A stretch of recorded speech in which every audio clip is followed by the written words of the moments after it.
La historia de la Edad Media no tiene más testigos que lo que han construido los arquitectos y lo que se ha escrito en los pergaminos.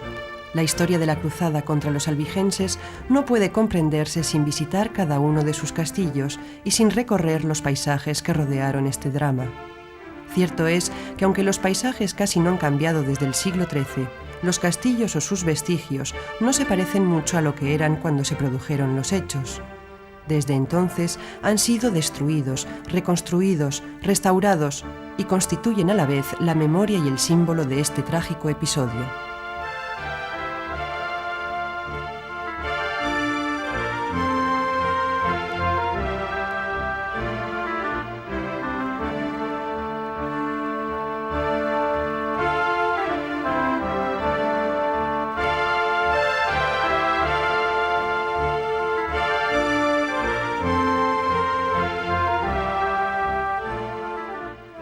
Hacia el año 1000, en Europa, toda la sociedad está sometida al único poder de la Iglesia católica. La Iglesia dicta e impone las leyes, juzga a los hombres en su vida presente y decide si su porvenir será en el paraíso o en el infierno. El hombre medieval, ya sea guerrero, campesino o monje, no tiene más horizonte que el religioso.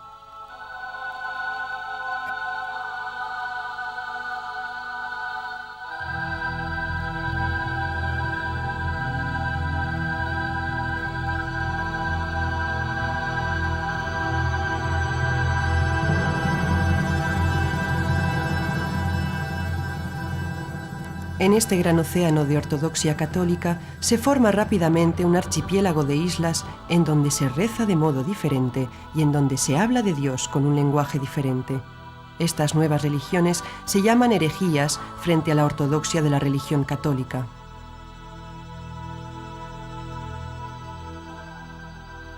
Estas herejías se encuentran en toda Europa, desde el Mar Negro hasta los confines del Imperio Bizantino, pasando por el Mar del Norte en el Imperio Germánico, así como por toda la costa norte del Mediterráneo, el Golfo de León, que toca con el Languedoc, el Mar Adriático, los reinos de Italia y de Sicilia y el Mar Egeo. Pero aunque se les llame bogomilos, bulgres, patarins, pifles, albigenses o cátaros, los hombres cuya memoria religiosa ha llegado hasta nosotros son todos hermanos de una misma religión. El gran sur actual de Francia será el marco geográfico de esta guerra llamada Cruzada contra los albigenses, refiriéndose a la ciudad de Albi, en donde tuvo lugar en 1165 una reunión contradictoria organizada por su obispo que opuso a católicos y cátaros. Aquí, en el Lauragais, es en donde esta religión medieval ha dejado sus más profundas huellas. Casi no hay escritos, ni monumentos, ni iglesias cátaras, tan solo la memoria de este país y el sol en los caminos para hablarnos de catarismo. Los cátaros son unos cristianos que oponen la buena creación espiritual, eterna, a la mala creación material, temporal. Se dice que los cátaros son dualistas. El hombre es el mundo de la mezcla. Su cuerpo físico pertenece al mal y su espíritu al bien. En el momento del único sacramento cátaro, el bautismo del consolamentum, el espíritu recuerda que pertenece a la buena creación. El bautizado, que se llama entonces buen cristiano o buena cristiana si es una mujer, tiene que seguir durante toda su vida una vida ascética y respetar al pie de la letra el mensaje de los santos evangelios. Así se asegura de que después de su muerte, su espíritu irá a la buena creación, contrariamente a la Iglesia católica, que envía a los pecadores al infierno. Los hombres buenos y mujeres buenas tienen el deber de predicar la religión cátara. Como los apóstoles, van dos por dos y revelan el mensaje de Cristo a quien quiera oírlo.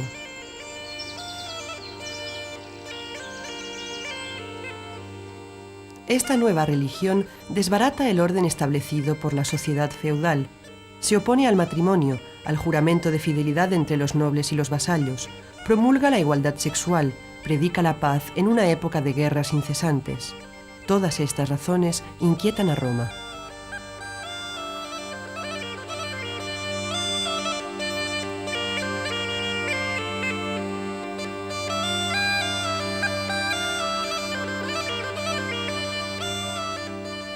A principios del siglo XIII, el Languedoc vive un período de prosperidad y de equilibrio durante el cual la corona de Aragón y su rey Pedro II pesan con todo su poder. Otras fuerzas políticas, vasallas directas o no de los reyes de Francia y de Aragón, como el condado de Toulouse y Raimundo VI de Saint-Gilles, el vizcondado de Carcassona y su señor Raymond Gilles de Trencavel, también señor de Albi, de Béziers y de la región del Gazés, la Casa de Foix o el condado de Provenza, fueron poco a poco autónomos. Esta autonomía rebelde tendrá mucho peso en la decisión de una confrontación armada.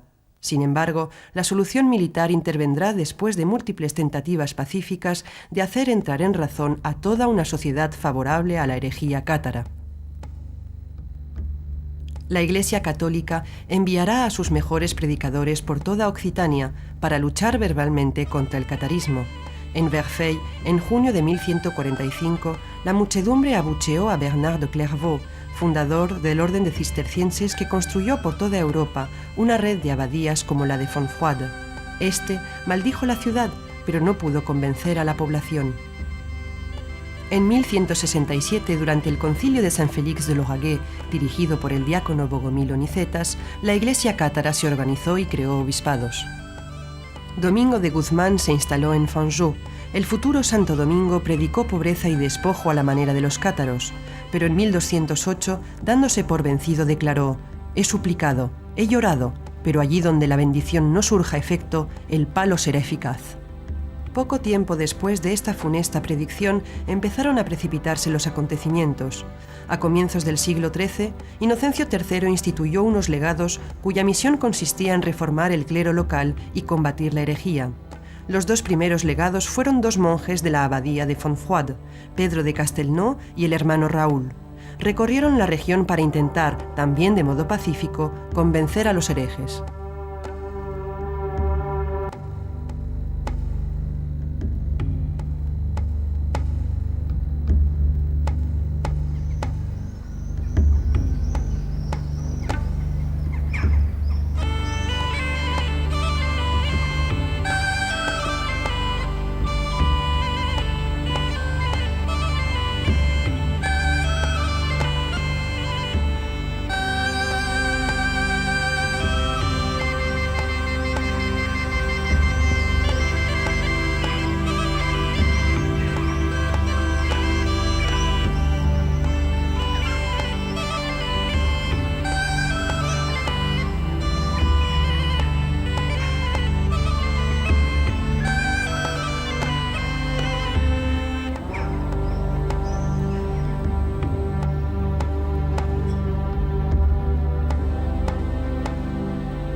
El 15 de febrero del año de gracia de 1208, todo cambió.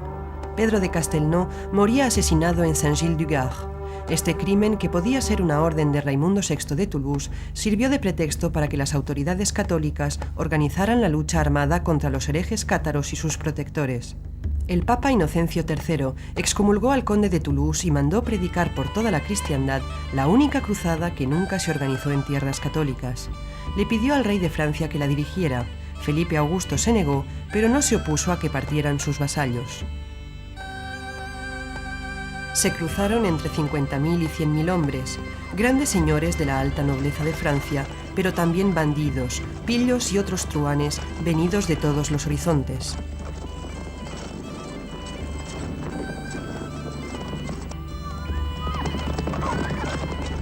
Las armadas cruzadas descendieron por el valle del Ródano, dirigidas por un nuevo legado, Arnaud Amaury, abad de Citeaux.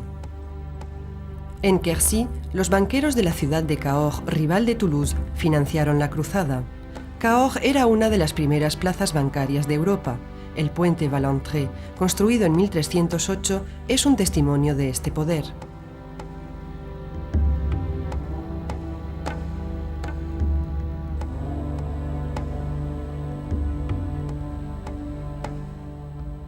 Durante la primavera de 1209, algunos cruzados dirigidos por el arzobispo de Burdeos destruyeron la ciudad de Tonneins después de haber masacrado a los habitantes. Es el primer acto de barbarie de lo que se llamará la cruzada contra los albigenses. Por su parte, Raimundo VI sintió el peligro que amenazaba a su condado y fue a Saint-Gilles-du-Gard el 18 de junio para hacer penitencia y cruzarse. Dejó así de estar excomulgado. Mientras tanto, algunos cruzados tomaron la ciudad de Casseneuil, cerca de Agen, y quemaron a los herejes que encontraron. Fue la primera hoguera de la cruzada. El 14 de julio, la armada cruzada que Raimundo VI había alcanzado en Valence franqueó el Ródano en Beaucaire para dirigirse hacia Montpellier, salvada por el Papa y por Narbona, que se rindió.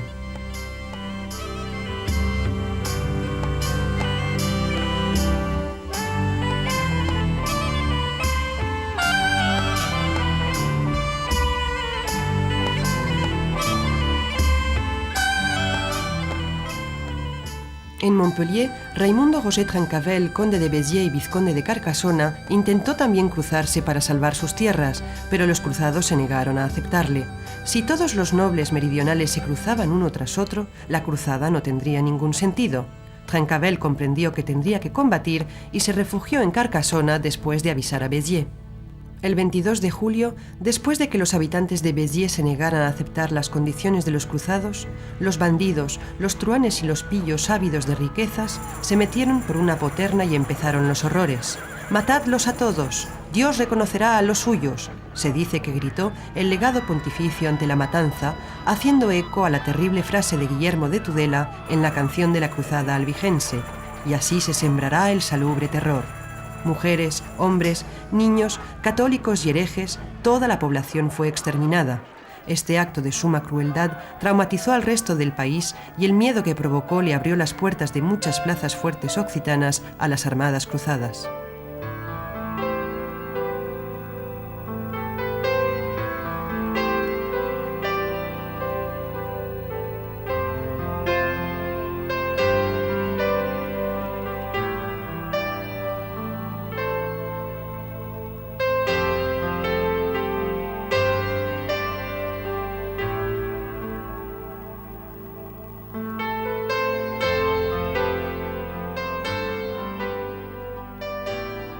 El 28 de julio, los cruzados llegaron a Carcassona.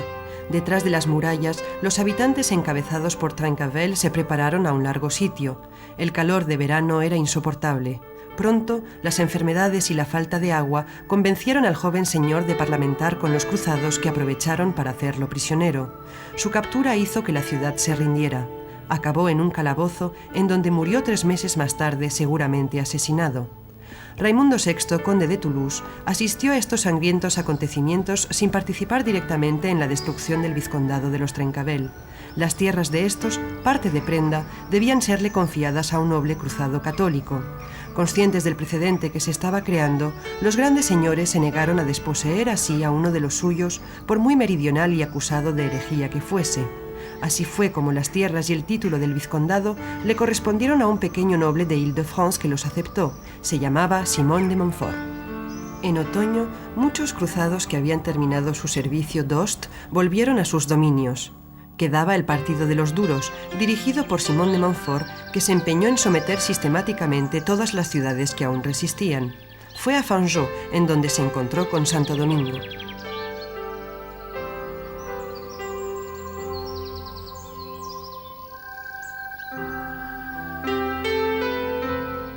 Esta ciudad, cátara por excelencia, ha conservado una cruz atribuida erróneamente a los cátaros que se negaban a sacralizar el instrumento del suplicio de Jesús.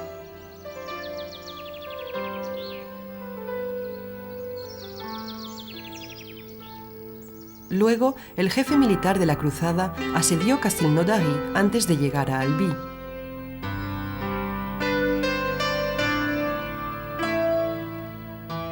Albi fue de algún modo la que abrió y cerró los paréntesis del episodio cátaro. Dio uno de los nombres que se atribuyó a los herejes después de la reunión de Lambert y fue donde, al final del siglo XIII, se edificó la Catedral de Santa Cecilia, obra maestra del gótico meridional, símbolo de la victoria de la ortodoxia sobre la desviación.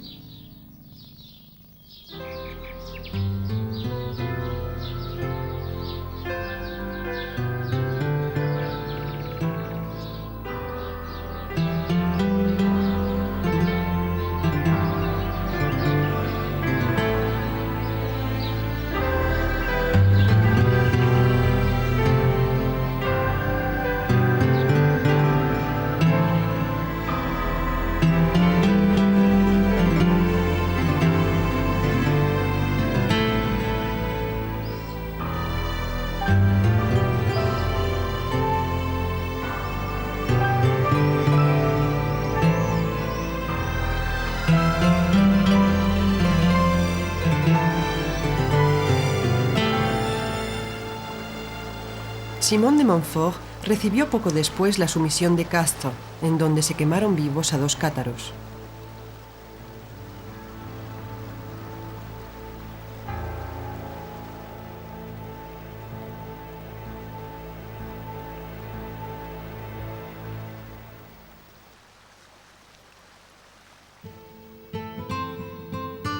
La Bastide de Mirepoix se rindió. Simón de Montfort otorgó este feudo a su fiel amigo Guy I de Lévis, ascendido a mariscal de la fe, que se instaló en la región.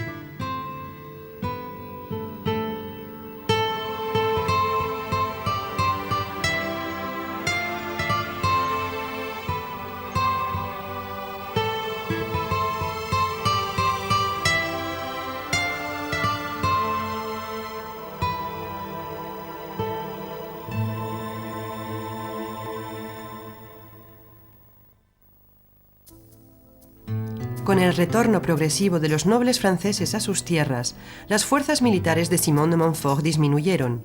Se sentía cada vez más vulnerable en tierras hostiles. Aprovechándose de esta fragilidad, el conde de Foix, cuya hermana Esclarmonde era una perfecta cátara, lanzó una ofensiva que fracasó en Fanjeaux.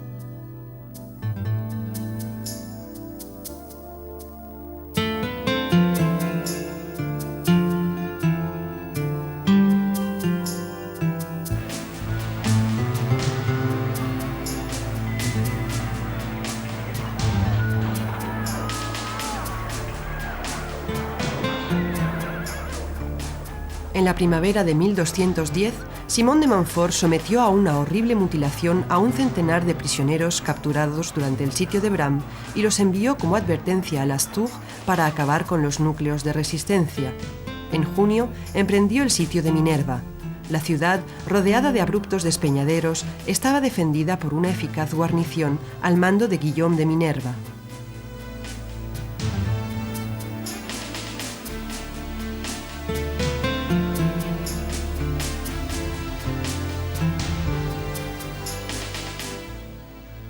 Los cruzados destrozaron las fortificaciones y los accesos a los puntos de agua, desplegando toda una batería de maquinaria bélica alrededor de la ciudad. Minerva, sedienta, acabó por rendirse. A los soldados de Guillaume de Minerva se les respetó la vida. Sin embargo, los 140 refugiados cátaros prefirieron ser quemados vivos antes que renegar de su fe.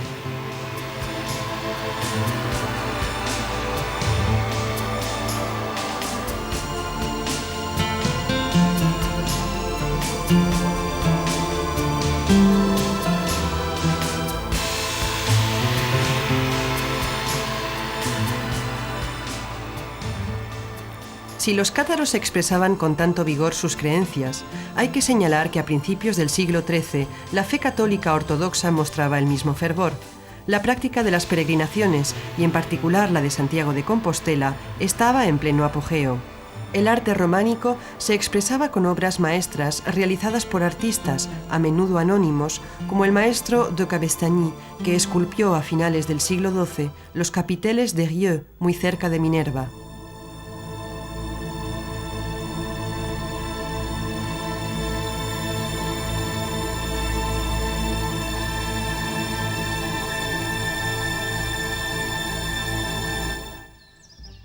En julio, la Armada Cruzada emprendió el sitio de Termes. Raimundo de Termes, noble de aquel país áspero y sin riquezas, se opuso ferozmente a Simón de Montfort, pensando que su fortaleza era inexpugnable si se la asaltaba directamente. Aquí tampoco vencieron las armas, sino el calor veraniego y la disentería que pudieron con la resistencia de los sitiados. 4 meses más tarde, en noviembre, Termes se rindió.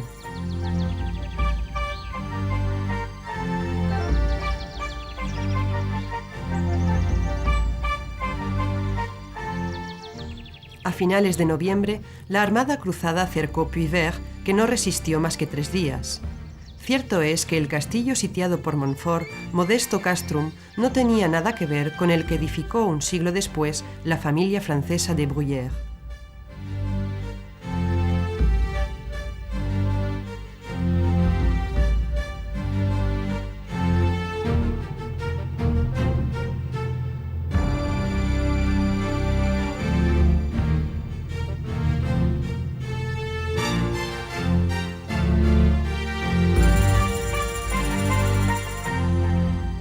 La sala de recepción del torreón presenta 8 ramas ojivales cuyas nervuras se anudan en una clave de bóveda que representa a una pareja real.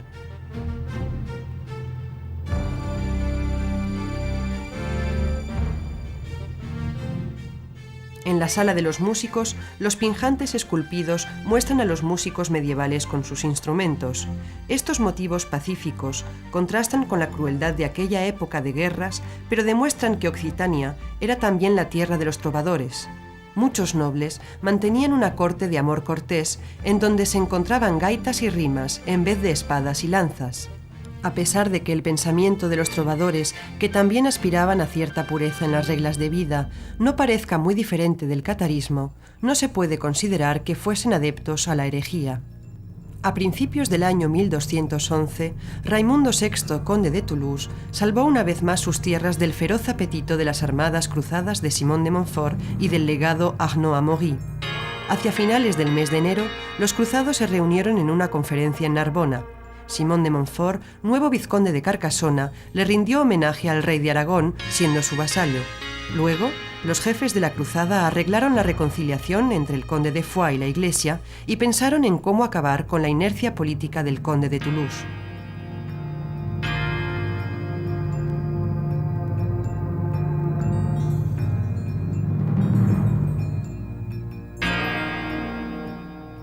Convocaron a Raimundo VI en Montpellier y, acusándolo de no hacer nada para extirpar la herejía de sus tierras, lo volvieron a excomulgar y a desposeer de sus títulos. Entonces, el condado quedó a disposición de todos los nobles de Francia. La cruzada se convirtió en una verdadera conquista. Pierre-Roger de Cabaret sintió venir el peligro y prefirió negociar con los cruzados. Sin embargo, Cabaret, con sus fortificaciones y su posición, parecía ser invulnerable si las armadas de Simón de Montfort atacaban. Pierre-Roger de Cabaret mandó como emisario a un primo de Montfort que había capturado, y en contrapartida de su rendición, recibió unas nuevas tierras cerca de Béziers.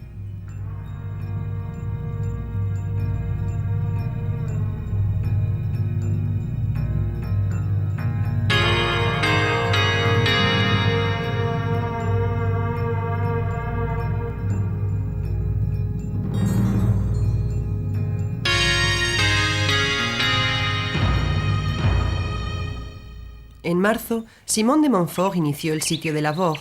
El final fue espantoso. En mayo, la ciudad estaba entre las manos de los cruzados. Su señor, Emery de Montréal, y 80 de sus hombres fueron ahorcados o degollados. Entregaron a doña Guiraud del castillo de Lavore a los soldados, que la violaron y luego arrojaron a un pozo que cubrieron con piedras. 400 hombres y mujeres buenos cátaros fueron arrojados en las llamas de la mayor hoguera de toda la historia del catarismo occitano.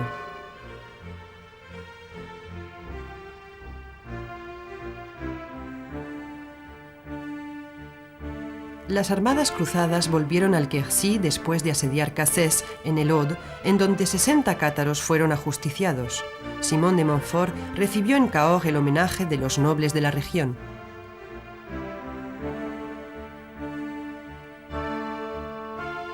Saint-Antonin-Nobleval, en las gargantas del Aveyron, se entregó sin combates. Al año siguiente, en 1212, cuando la ciudad se rebeló, los bordones, esos cruzados pobres, armados tan solo con un bordón, la volvieron a someter.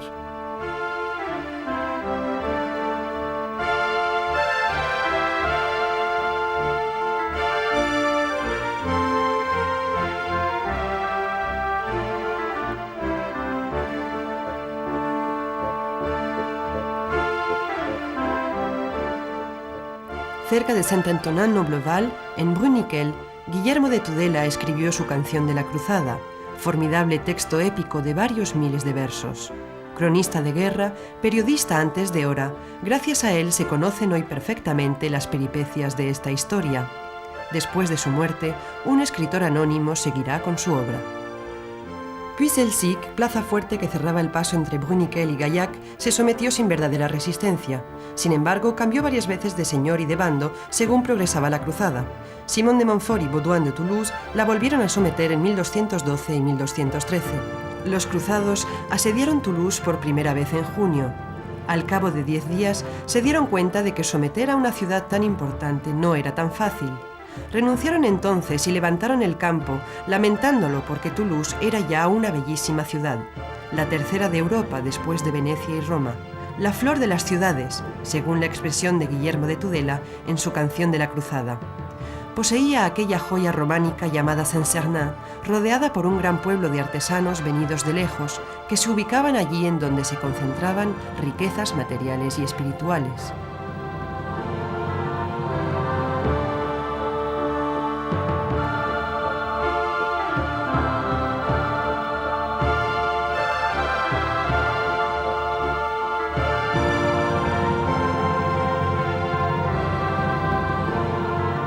En 1216, Santo Domingo hizo construir allí su primer convento, que se llamó los Jacobinos, cuando un año más tarde los dominicos se instalaron en París, cerca de la Puerta de Saint-Jacques, y en 1229 se convirtió en un centro de enseñanza teológica anticátara y en la primera universidad de Toulouse. Los edificios conventuales, así como el claustro de columnillas ojivales, forman un notable conjunto de arquitectura gótica del Languedoc.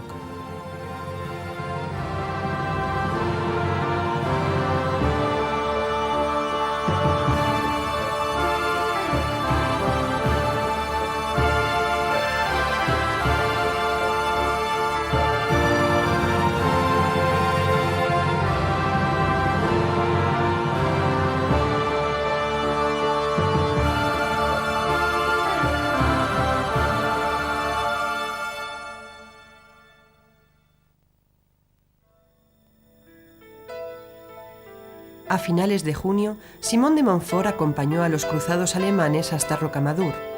No era un viaje militar, sino una simple peregrinación que el jefe de las armadas cruzadas hacía a uno de los más importantes centros de la fe católica medieval, como lo hiciera San Bernardo, Santo Domingo, el rey San Luis y otras muchas ilustres personalidades.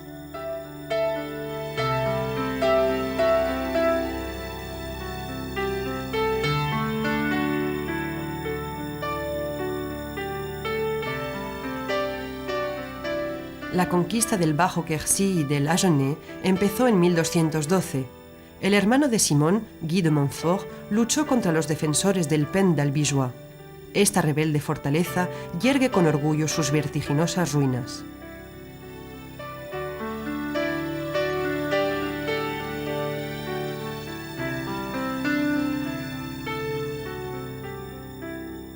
El 3 de junio, Simón de Montfort, que se había reunido con su hermano Guy, emprendió el sitio de Pen d'Agenais. La ciudad, que defendía el valiente yerno del conde de Toulouse, Hugues d'Alfaro, fue asediada 8 semanas después, vencida por el hambre y la sed. Allí, Simón de Montfort organizó su base militar hacia el Agenais. Durante el verano, los cruzados cercaron el castillo de Biron. Aunque su señor Martin d'Algaïs participó en las primeras campañas de la cruzada, Simón de Montfort no le perdonó su traición cuando la batalla de Castelnaudary en 1209. Para salvar a sus hombres, Martin d'Algaïs se rindió a los cruzados, que lo ahorcaron después de haberlo hecho arrastrar salvajemente por un caballo al galope. Incendiaron el castillo medieval y los diferentes estilos que lo componen armoniosamente hoy en día son obra de la familia Pons de Gontaut-Biron, antiguo chambelán de Carlos VIII, que lo hizo transformar a principios del siglo XVI en un castillo renacentista.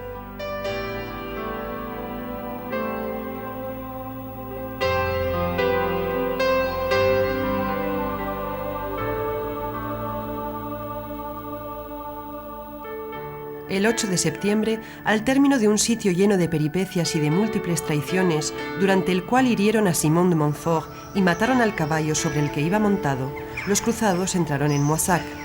Aunque los habitantes les habían entregado varios centenares de soldados tolosanos para mostrar su buena voluntad, pillaron la ciudad y destrozaron el espléndido claustro.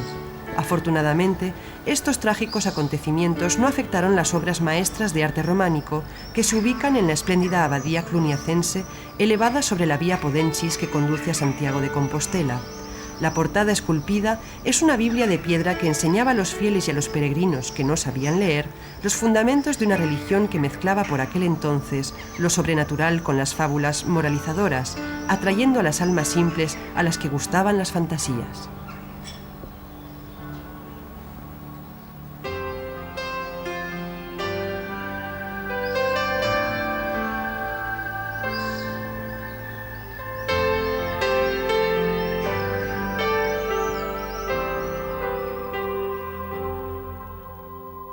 El claustro adosado a la iglesia abacial, fundado en 1100, es sin duda la joya de Moissac y uno de los mayores tesoros de todo el arte románico.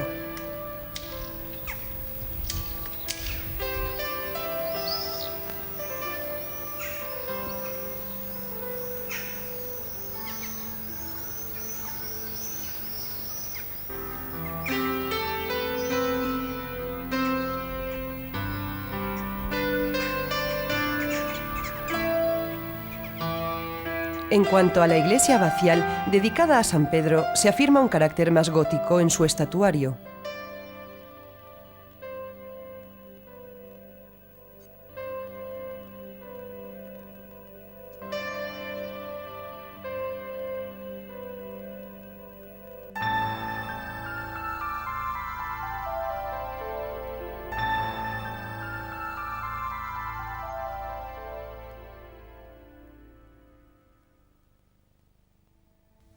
Las campañas militares de 1212 no tenían otra finalidad más que hacer de Simón de Montfort el dueño de todas las posesiones de Raimundo VI. En diciembre, cuando se acuartela para el invierno en Pamiers, nada le impide considerarse el nuevo conde de Toulouse, salvo Montauban y Toulouse. Es más, hace que sus clérigos le redacten los estatutos de Pamiers que estipulan los derechos, usos y costumbres de las tierras conquistadas.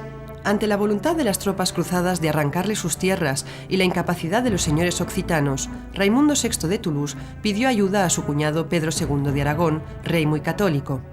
Así fue como las armadas occitanas, la milicia tolosana y las tropas del rey de Aragón se enfrentaron a las fuerzas cruzadas en Muret el 13 de septiembre de 1213. Pedro II de Aragón perdió la vida en esta batalla inverosímil, durante la cual se mataron entre ellos dos bandos católicos. Se habla de 15.000 víctimas. Los cruzados vencieron aunque eran inferiores en número. Con esta victoria, Simón de Montfort tuvo la reputación de ser invencible. El trauma moral que sintieron entonces los occitanos era tan fuerte como el del masacre de Béziers. En octubre, la Provenza se rebeló. Las ciudades de Narbona, Montpellier y Nîmes se niegan a acoger a las tropas de Simón de Montfort.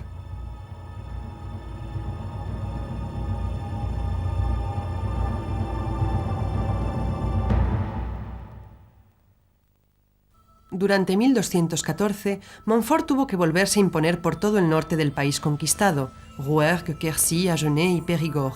Subió por el valle del Dordogne y conquistó el castillo de Castelnau, que no opuso ninguna resistencia.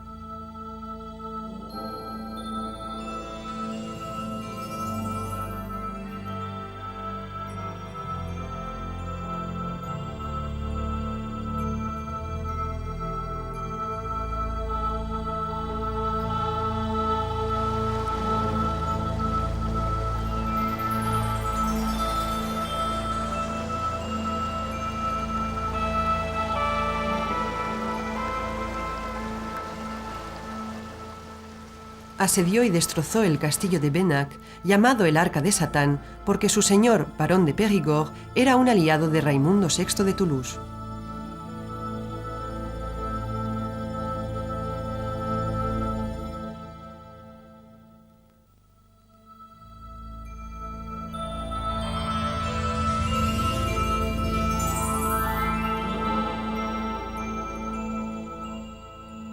Simón de Montfort condujo entonces a sus tropas hacia las tierras de Sir Bernard de Cazenac, señor del castillo de Montfort que fue saqueado.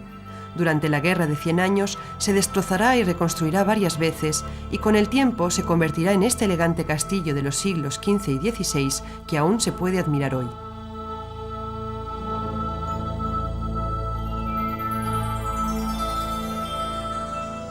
No se puede uno imaginar que en lugar de la Bastide de Dôme, construida en el siglo XIII por Felipe el Intrépido, hubiera un imponente torreón del castillo primitivo, destrozado también durante esta campaña. Luego, en otoño, después de pasar por Rodez, los cruzados rodearon el castillo de Séverac. Gracias a la nieve de aquel invierno, los asediados pudieron negociar que Simón de Montfort se marchara.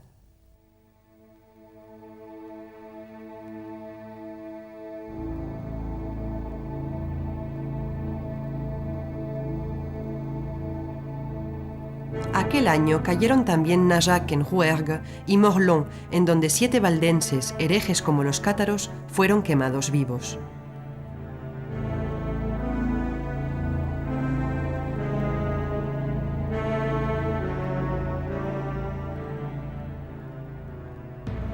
Durante el concilio de Latran, en noviembre de 1215, el papado oficializó la expoliación total de los bienes de los condes de Toulouse para dárselos a Simón de Montfort, que los entregó al rey de Francia, Felipe Augusto, en 1216. Esta injusticia generó una guerra de reconquista encabezada por Raimundo VI y su joven hijo de 19 años, Raimundo VII. En enero de 1216, ambos desembarcaron en Marsella, decididos a recuperar sus bienes y sus tierras. Siguiendo su ejemplo, toda la nobleza de la Provenza se rebeló. Caballeros como Thomier y Paladí de Tarascon tomaron las armas del bando de los dos Raimundos. En la orilla derecha del Ródano, el joven Raimundo VII y sus hombres asediaron Beaucaire, en donde estaba atrincherado Lombert de Thury. Los cruzados fueron a socorrer a aquel fiel teniente de Simón de Montfort y rodearon a los occitanos. Durante 3 meses hubieron violentísimos combates y verdaderas batallas de trincheras hasta que Beaucaire se rindió. Fue la primera derrota de la Armada Cruzada. Fue también cuando murió Inocencio III. Después de haber controlado Toulouse, que se había rebelado durante su ausencia, Simón de Montfort fue a Tarbes, donde su hijo se casó con Petronila de Bigorra. Luego intentó en vano invadir el castillo de Lourdes, defendido por Nuno Sanche y Guillaume Raymond de Montcade. Este fracaso frenó las avanzadas hacia Occitania.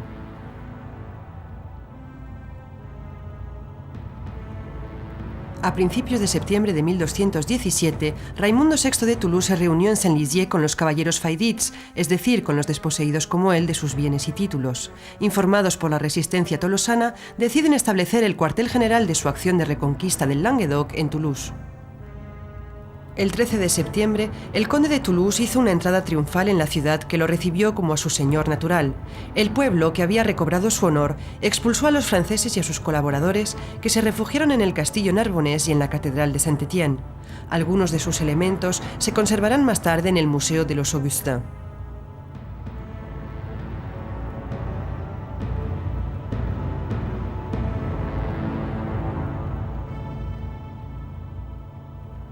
Simón de Montfort volvió rápidamente del otro lado del Ródano, en donde se luchaba contra los señores de la Provenza, y comenzó un sitio que duró 10 meses.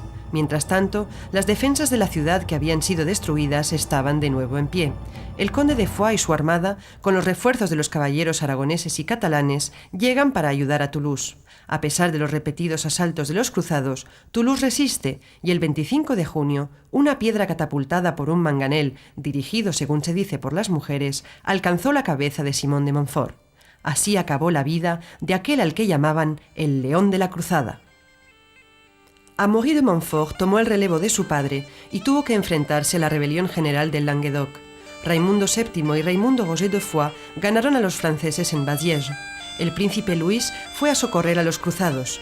Regresó a Francia, dejando a Amaury de Montfort solo ante su destino, después de intentar en vano sitiar Toulouse.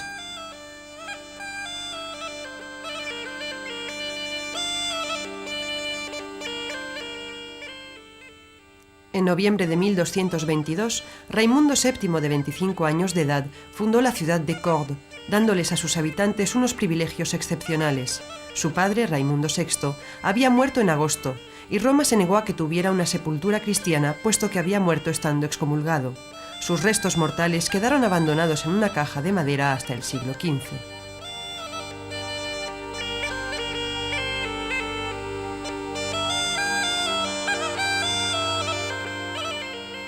Amaury de Montfort tuvo que renunciar progresivamente a sus posesiones occitanas. En enero de 1224, encontrándose asediado en Carcassona, tuvo que capitular y abandonar definitivamente la ciudad, llevándose consigo los restos de su padre envueltos en una piel de buey para evitar que profanaran su tumba en la iglesia Saint-Nazaire de Carcassona. Pero el rey de Francia había comprendido el interés económico y político del Languedoc. Además, el catarismo se había vuelto a implantar en todo el país. Fue entonces cuando, siguiendo la petición del Papa Honorio III, Luis VIII tomó la cabeza de una nueva cruzada en 1226. Casi todo el Languedoc se inclinó ante esta noticia, pero Aviñón resiste y durante 3 meses le impide el paso del Ródano a los cruzados. El rey de Francia, que estaba enfermo, acabó su cruzada sin inquietar a Toulouse y murió el 8 de noviembre en Montpensier. Durante 2 años los occitanos acosaron los cuarteles de la realeza, pero los cruzados, bajo el mando de Humbert de Beaujeu, no dejaron de controlar la situación. En diciembre de 1228, el conde de Toulouse firma la paz con Blanca de Castilla, regenta del reino, para salvar lo poco que le queda. En enero de 1229, Raimundo VII acepta las condiciones del Tratado de Meaux, que le obliga, entre otras cosas, a reconocer la nueva frontera de su condado, perdiendo más de la mitad de sus territorios.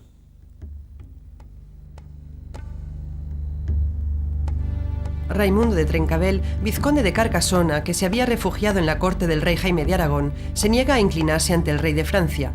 El 7 de septiembre de 1240, después de haber sublevado a la población contra los franceses, asedia Carcasona con la firme intención de recuperar sus tierras. Sus tropas intentaron asaltar 8 veces las murallas, pero todos los intentos fracasaron. A pesar de todo un arsenal de maquinaria de guerra, la ciudad no le abrió las puertas a su antiguo dueño.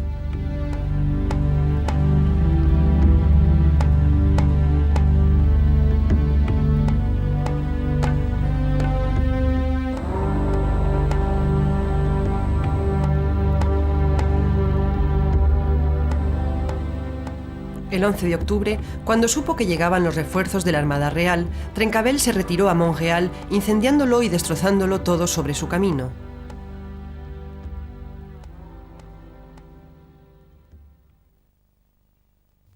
El 13 de noviembre, la Armada Real que perseguía a los hombres de Trencavel toma posición ante Peyrepertuis.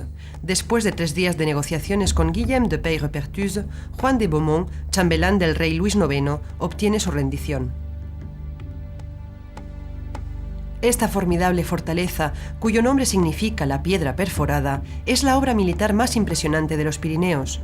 Cuando los cruzados la hubieron totalmente asediado, San Luis en persona, que quedó impresionado por las cualidades defensivas de este navío de piedra, ordenó que se restaurase. Así es como hasta la Revolución Francesa, Peyrepertuis fue uno de los eslabones del sistema de defensa de la frontera pirenaica, uno de los 5 hijos de Carcasona.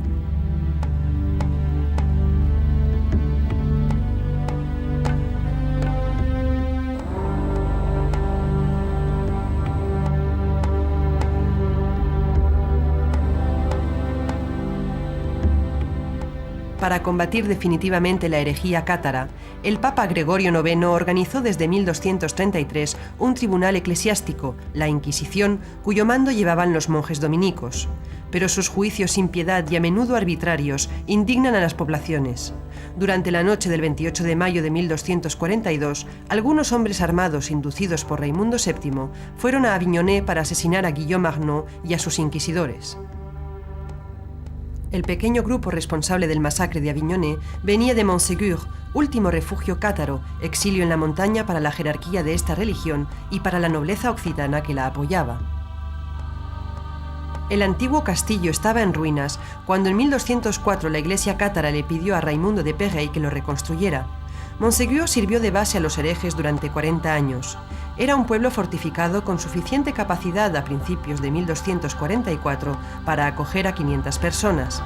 La monarquía francesa se aprovechó del incidente de Aviñonet para intensificar la lucha contra el Languedoc sublevado. Como lo había solicitado Blanca de Castilla, había que cortarle la cabeza al dragón, o dicho de otro modo, había que destruir la ciudadela de Montségur.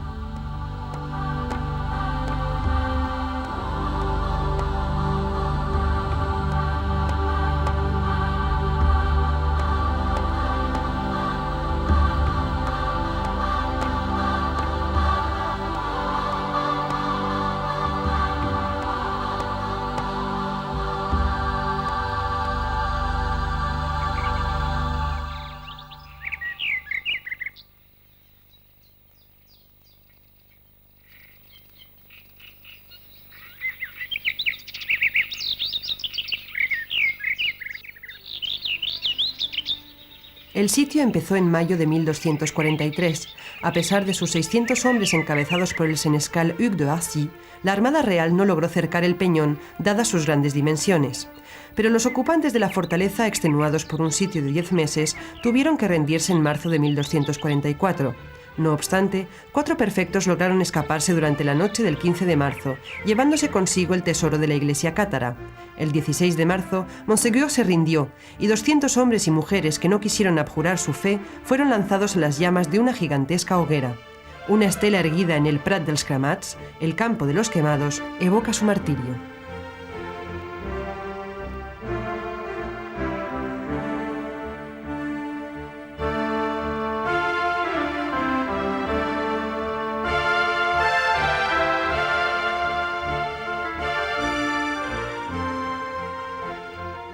La Inquisición continuaba con más crueldad que nunca.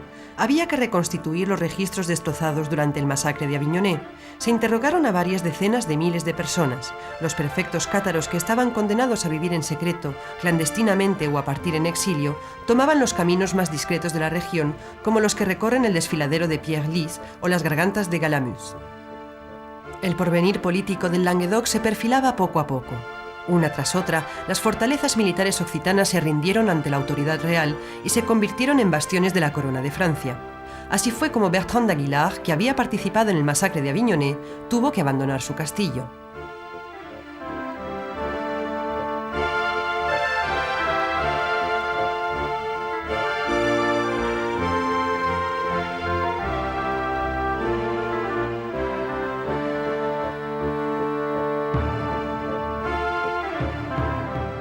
Quedaban dos castillos inaccesibles que desafiaban aún el poder real. Uno era Puylaurens, que controlaba el valle alto de Fenouillet. ¿Cómo lograr entrar por sorpresa? ¿Con qué estratagema? ¿Con qué rara intriga? El caso es que en 1250 estaba entre las manos de los senescales de Luis IX.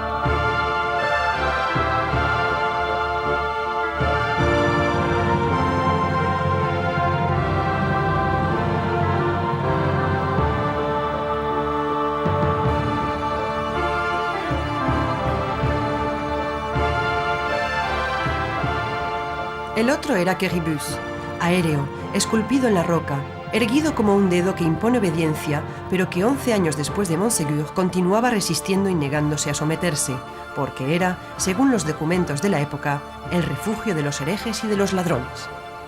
En 1255, el rey, exasperado por esta insumisión, le mandó a Pierre d'Auteuil, senescal de Carcassona, aniquilar aquel islote de resistencia al mando de Chabert de Barberat. La ciudadela era inexpugnable. Las máquinas de guerra dejaron paso a la diplomacia.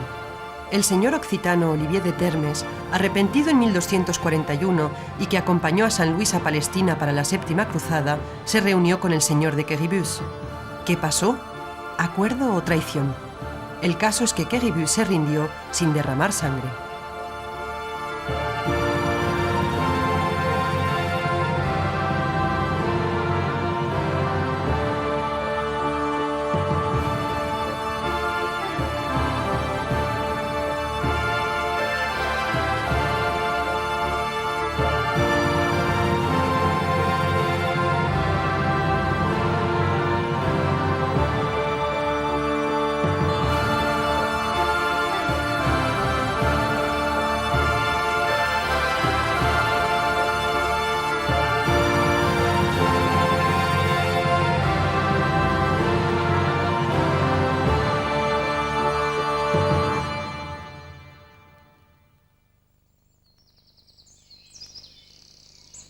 La hija de Raimundo VII de Toulouse se había casado con Alfonso de Poitiers, hermano de Luis IX. La pareja murió en 1271 sin dejar descendencia.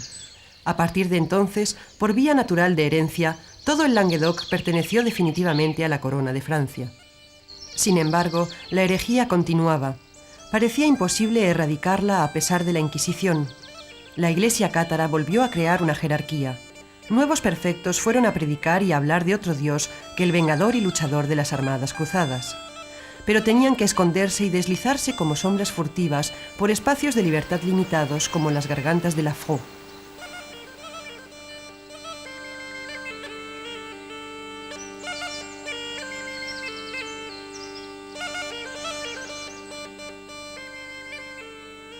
Así es como en 1318, en el pueblo de Montaillou, todo el mundo era cátaro. Los hermanos Autier, apoyados por la población, bautizaban y convertían. Se necesitaron 7 años de investigaciones y 25 interrogatorios de los más severos para que el inquisidor de Pamiers, el obispo Jacques Fournier, futuro Benoît XII, cerrara definitivamente el caso.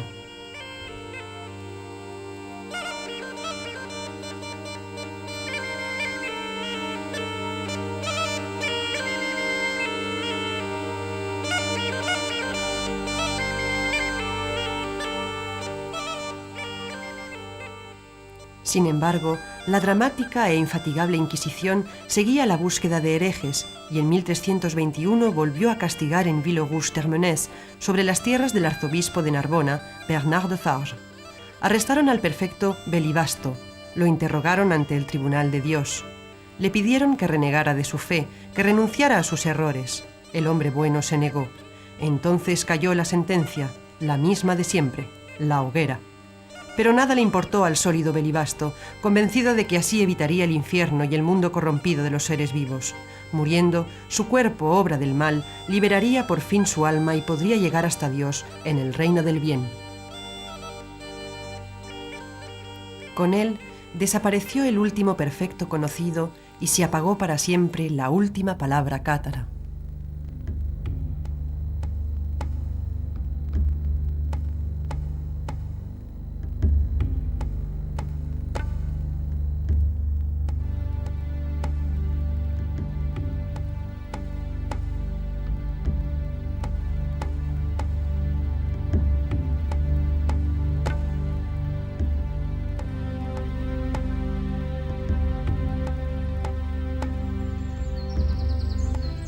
¿Qué queda de toda esta historia?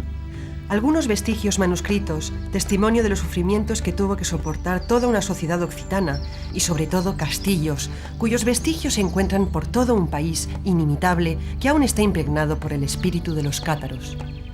Destruidos, reconstruidos, restaurados durante siglos, estos castillos son seguramente muy diferentes de lo que eran entonces, pero no dejan de ser el símbolo de una cierta idea de la perfección y de la libertad. Muchos no han desempeñado un papel de primer plano en este gran conflicto político-religioso, pero tienen no obstante ese aura mágica que baña todo el Languedoc. Este es el caso del castillo de Durban, en las viñas de Corbières.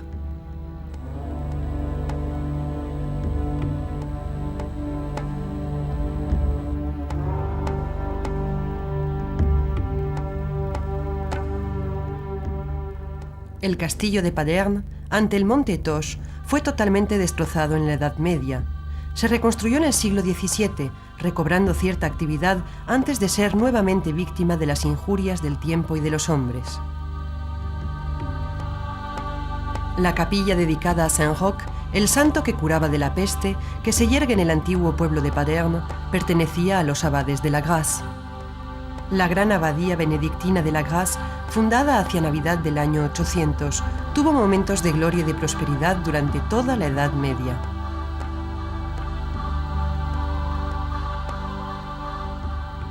Las ruinas del castillo de Durfort, inaccesibles y colgadas a un peñón rocoso, siguen desafiando el tiempo. Esta ciudadela controlaba el desfiladero que conduce al castillo de Termes.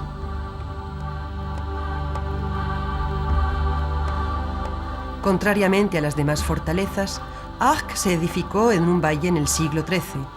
Pertenecía a la familia Voisin desde Pierre de Voisin l'Ancien, que participó al lado de Simón de Montfort en las campañas de 1207. El castillo de Custosson, construido en el siglo XII por la familia Trencavel, se reconstruyó seguramente varias veces. Los buscadores de tesoros lo destrozaron en el siglo pasado. El castillo de Husson, profundamente hundido en el dédalo de las gargantas del Aude, fue misteriosamente olvidado por la cruzada.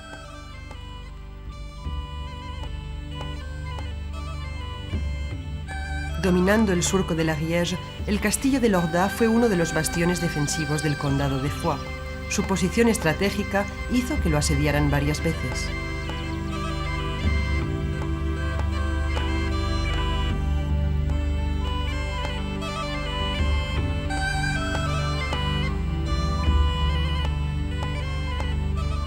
Para terminar, el castillo de Roquefixade.